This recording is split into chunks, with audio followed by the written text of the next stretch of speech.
starting lineup of the Algonquin Wolves. From Ottawa, number 1, Savannah Pinto Grandillo. From Ottawa, number 2, Morgan Payne. From Innisfil, number 3, Brooklyn Powell. From Brantford, number 9, Nicole Boyenga. From Belleville, number 13, Elizabeth Sitka. From Belleville, number 14, Kari Reed. And from Richmond Hill, number 19, and for the Seneca team, from Toronto, number 11, Chelsea Clark. From Barrie, number 5, Olivia Hopper. From Pickering, number 6, Destiny Israel Hippola. Okay, quarterfinal number 2, Seneca versus Algonquin. From Innisfil, number 1, Marley Ludwigson. This, I believe Algonquin is the 3 ranked team and Seneca is the 6th ranked team. And so Seneca's kicking off here. Well, that's not probably the kick they wanted, but it's good enough to play. So here we go, and Algonquin cleans it up, wins their first ball. Oh, maybe they don't win their, yeah, they do win their first ball. And oh, missed the tackle there, and we've got a break for Algonquin right off the bat. And there's the tackle. Algonquin's off and running again. That looks like Kari Reed, All-Star, wearing number 14 for Algonquin, which is a local product. And the penalty there against Seneca. Algonquin looks like Kari's going to tap and play. Yep, she's from Belleville. Seneca did get back pretty quickly though, and that's a pretty good, decent stop on that penalty attack. Could have just been a little bit quicker maybe for Algonquin, but here they go and looking to break a tackle, but doesn't come. And Algonquin continues this attack.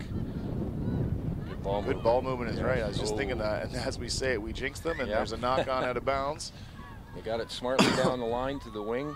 Number 1 for Algonquin is Savannah Pinto Grandillo, or Savannah Pinto, and she, unfortunately for the Wolves, knocked it on. She's from Ottawa, and the Algonquin team is coached by Trenton native Dan Gauthier, whose dad Tom is here today to have a look.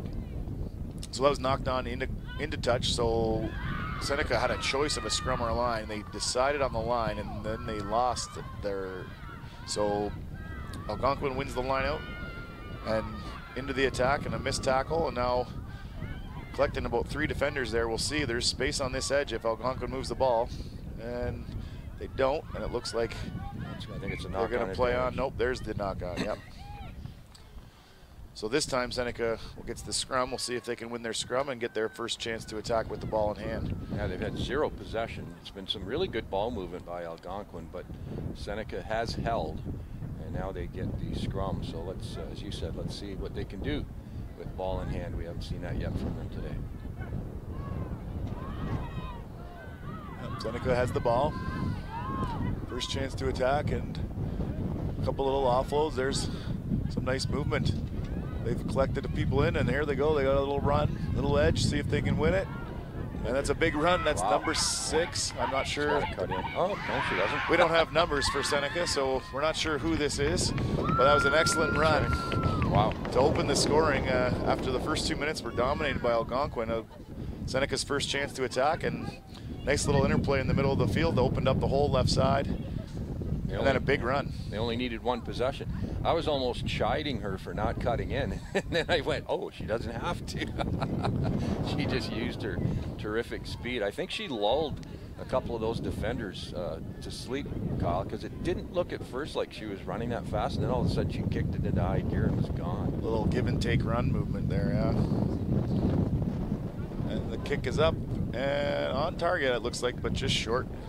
So Seneca Sting post the early 5-0 lead on their first and only possession of the game so far. So that just proves, again, it's quality, not quantity. The territorial advantage would probably be about 90% in favor of Algonquin right now, but they trail 5-0.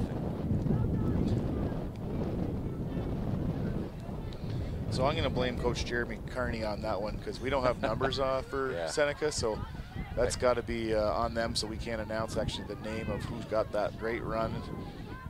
Yeah, we might try and get numbers. We have a bit of a break after this game. We'll see if we can get numbers for Seneca. Oh, what a tackle. Oh, beautiful. So I think I remember this player. I believe that is Olivia Hooper, the all-star for Number 5. Seneca. Oh, I believe that's her. We had her here last year, and that's an excellent play there. Yeah. What a tackle out of bounds. Well, 2 things there. The Algonquin player has to cut in. And then, if you don't, you get a great tackle, which happened. On that line out, didn't look like the straightest of balls, but they say play on. I think referee's happy to just play as long as everything's clean, and the throw and catch was. So, and then here we have a knock. So Algonquin will go back on the attack. Carrie Reed playing scrum half. The Seneca player reached for the ball, didn't move her feet, and you hear that in all sports, move your feet. You've got to move to the ball, and unfortunately for the Seneca player, she reached in a stationary position and knocked it on. Oh, another great tackle. Yeah. Seneca's come to play here. She redeemed herself. And there's a knock on. We'll see if Seneca can turn it into points. I believe that's Hooper, like I said before, out to that same winger. If she breaks it, we know she's got speed. There's a good little offload. And the tiny scrum half shades one tackle. Oh, and throws it away, but that's going to go backwards because off the Algonquin player. And Seneca continues into the attack. They've got a little bit of a space here. Referee says backwards with his hands motion, so now Seneca continues this attack. Since the first 2 minutes, actually, Seneca has kind of started to dominate the half. Big overlap, and can they get it out? They do, and can they maintain possession here? They do again. A little bit scrambly, nice, but it's working. Oh no, and again out of bounds. Rare to see these lineouts. This is the third one we've got of the game. You have to be aware of where you are on the field. That you cannot go into touch. You need to stay in the field of play, and that's just awareness. The ball carrier for Seneca made a great handoff. She fended off the tackle, straight arm, but she did not stay in touch. So Algonquin with another clean line-out win here, and they're moving into their attack, but wow, another big tackle. Seneca's defense has been kind of the difference for me right now. Yeah. Putting them up 5 points is the way that they've been able to defend the Algonquin attack. And there, as I say it, they miss a tackle, and we're into space. And a little slip there, so Seneca recovers. Yeah, good tackle. See how the defense holds up here in the final minute of the half. Everybody's probably needing a blow. Algonquin still got possession. So that ball was open. For I think 20 seconds, we got advantage offside, I believe, on there. And there's Carrie Reed into space. She's quick, so let's see if she can outrun. It looks like she's going to get bundled up, but there's a little offload. Oh, nice. And Algonquin is definitely going to score here. Yeah. It's just a matter of if they can now make the convert. So at the end of the half, we've got the try for the tie, and we'll just wait to see here. Great tilt. If it's going to turn into a 7-5 halftime score, or if it'll be 5-5. Well, great work by Belleville native Carrie Reed to set up that try with a great offload. Good tackle by the Seneca defender, who was their try scorer. But Carrie Reed had at least 2 fellow Wolves in support, dished it off, and they tie the game and make the convert. First convert made today. So 7-5 for the Ottawa-based Algonquin Wolves as we hit halftime call. I believe it was Morgan Payne, All-Star, number 2, that scored the try. All-Star for Algonquin, from All-Star Carrie Reed, who started the run. So we got, yeah, like you say, 7-5, interesting half. Kind of first 2 minutes or so were all Algonquin, and then played nearly 5 more minutes of just all Seneca, and then one big play, and we got a 2-point lead for Algonquin. Yeah, this sets up a great second half. It was funny, in the first half of the first half, Algonquin had all the possession, and then Seneca just needed that first possession to score their first try, and then Algonquin comes back and answers. So, and that kick is big because it's a blustery day with the wind coming directly from the west, and it's sort of coming and going in terms of velocity, and it affected the convert kicking in the first game. There were none. So that first convert today could be big for Algonquin with that 7-5 lead. Yeah, first made convert. The only other 7-point try was a penalty try in the last game. So first good kick. Like you say, this is going to be an interesting half. Hooper really dominated the middle of the field there, the way she tackled. And I think if Seneca could have moved the ball just a slightly sooner on a couple of those chances, they might have kept themselves with some more space. But they've got that speed burner on the outside, Absolutely. Credit to Algonquin to bundle them up and not give them the opportunity. So it's a really good matchup. Two very evenly matched clubs. We saw Algonquin at the start of the season down here, Colin. I haven't seen Seneca yet, but great response by Seneca when they did get that first possession, and then an even better response by Algonquin to tie it up and go ahead just before the break. Yeah, Algonquin had one loss in that first tournament of the year here, and it was a close one. And by the end of the day, I think we felt like they might have been as strong as anyone on the day. Just you know, they lost to St. Lawrence, who's actually the 2 seed, and will play the winner of this game. So just in front of us here in the grandstand, we've got the Seneca team sitting and scouting and watching, seeing what's going to happen, who they're going to play here in a little over an hour. Well, you mentioned some Belleville people, some Quinte people on the Algonquin team. That includes Marilee Archer from Campbellford, Brianna DeMille from Trenton, and we've got 2 Belleville natives, Carrie Reed and Sydney Caird, both from Belleville, playing for the Ottawa-based Algonquin Wolves, who used to be the Thunder, but a few years ago they changed their sports team's nickname to Wolves. Yeah, it's difficult to have a graphic for Thunder. Yeah, I think that was part of the thinking, and they had the cloud with the Thunderbolt. But the lightning bolt. And therein is the conundrum. So they have a nice logo now, that mean-looking wolf, which is, I mean, if you're called the Wolves, you got a lot of opportunity for a great logo. Yeah. Smart play. Great play, and that's Hooper, I believe. She bundles through, hits the offload. Now, can they chase the breakdown? Oh, great presentation, long presentation on the floor there. Keeps the ball alive, keeps the defenders away. Are they gonna? There is, looks like a win, but lost. Yeah, they weren't ready for a counter ruck in any way there. And now actually they've compounded it into a penalty, unfortunately. I thought the Algonquin player might have lost her feet over the ball, but referee Scott Clarence determined that she had already won the ball. So great hands there, and we got oh my, that's number 20 from Dorianne Jean-Paul. I believe she was the superstar on the day earlier this year, and she just extends the the Wolves lead. We do remember her. Yeah, she had a great tournament that day we were here at the start of the season. So 12-5, she got it under the upright. So if Carrie Reed can convert this, they're going to turn this into a 2-score lead early in the second half. Dorianne Jean-Paul, 5'5" back from Ottawa, attended high school at Gloucester, or as they say in Belleville, Gloucester. She brought some pace there on that run. I'm not sure who it was that got the quick hands through, but that was an excellent little hands play, because under pressure got to the speedster and she did the rest of the work. Carrie Reed did make the kick there, so we're up to 14-5. Wow. Good for her. She's the only kid that's made kicks so far. It was really tough in the first game. I think the wind has settled a bit. It's still coming from the west, as we can see from the flags, but I think it was a little more blustery in the first game, but good for her as she's handled the kicking well so far. Great take. Seneca's going to need to get down into the excuse me. They're going to need a score here, being down two scores, and unfortunately that little knock-on's not going to help. Yeah, they're in a bit of a quandary here, because a converted try just doesn't do it for you. They'll still be, if they get that, they would still be 2 points short. So it's a 2-score game for them, and not much time left. Well, 5 minutes, but still. They don't have the ball here, though. It's Algonquin ball.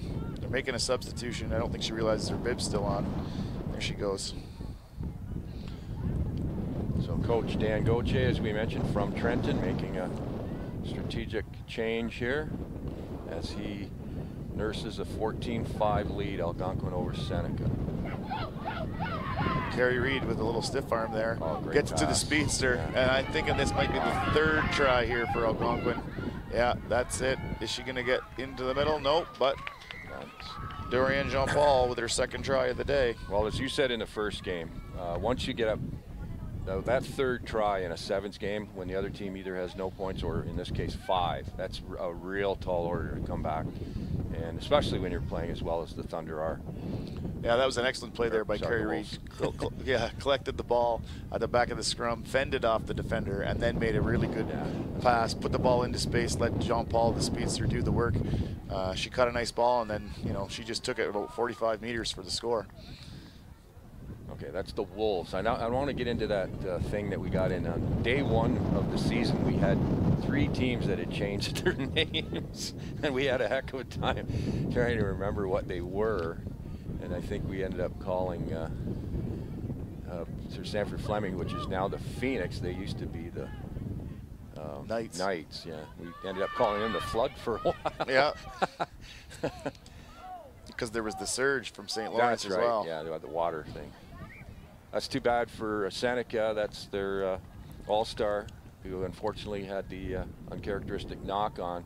Seneca really can't afford these little errors, Kyle. They need the ball and they need to score sooner than later if they're going to have any chance of chipping away at this big lead, 19-5, with not a whole ton of time. We're about halfway through the second half. Yeah, looks like less than 3 minutes here, and they're going to need 2 converted tries to win, and you don't have the ball at the moment, so that makes things tough. And you can see the footing is it's not quite perfect out there, but there's a turnover, so this is something Seneca needed if they're going to get back in this. And they've got a chance here, so let's see what happens. Oh, drop the ball backwards. The Algonquin player aggressively to the ground gets it, and Algonquin now has the ball. That was little step, oh, 2 nice steps, and then just gets up vertical. Number 3 for Algonquin with a great little move. That's Brooklyn Power. She's getting bundled up near the goal.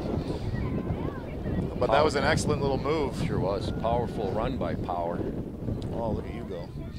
Oh, that looks like drop backwards. And again, oh, nope, we got offside. The referee says Seneca encroached a little bit early. Kerry Reed with the ball in hand, and she is looking to attack, but she knocked it on. And we're going to get Seneca with the ball. So if they can go 95, 93 meters here and score quickly, they might have a chance to tie this thing up before the end still. We got a few more changes. As Dan Gauthier, coach of Algonquin, who hails from Trenton, feels pretty comfortable with this 19-5 lead, so he can get his bench out there and get them some reps, keep them warm, keep them ready for their next game.